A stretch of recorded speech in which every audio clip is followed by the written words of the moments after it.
I want to share with you today one of my favorite family recipes.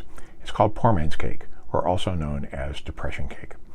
I was born in Pennsylvania and spent a lot of my early childhood in Pennsylvania and West Virginia. I remember my grandmother making this recipe for family and friends during the holiday time.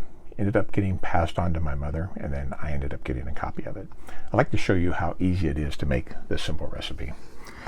I take a medium saucepan. I add 2 cups of brown sugar, 2 cups of water, 2 teaspoons of nutmeg, 2 teaspoons of cinnamon, and 3/4 of a cup of shortening. Cook that for 5 minutes under medium heat. Take it off the heat and add 2 teaspoons of baking soda. Let that cool. Add that, like I'm doing here, to a mixing bowl and add 3 cups of flour. Mix your flour in, and while mixing it, you want to also add 2 tablespoons of cocoa. To the cocoa, you want to add 1 cup of chopped dates. Let me get that in here.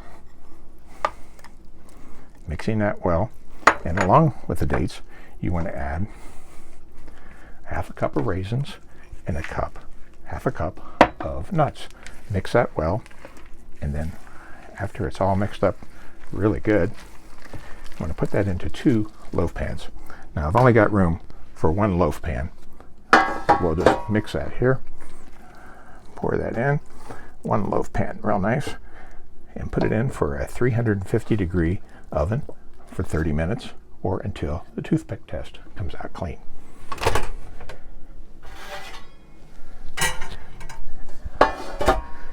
After 30 minutes, you have something that looks like this.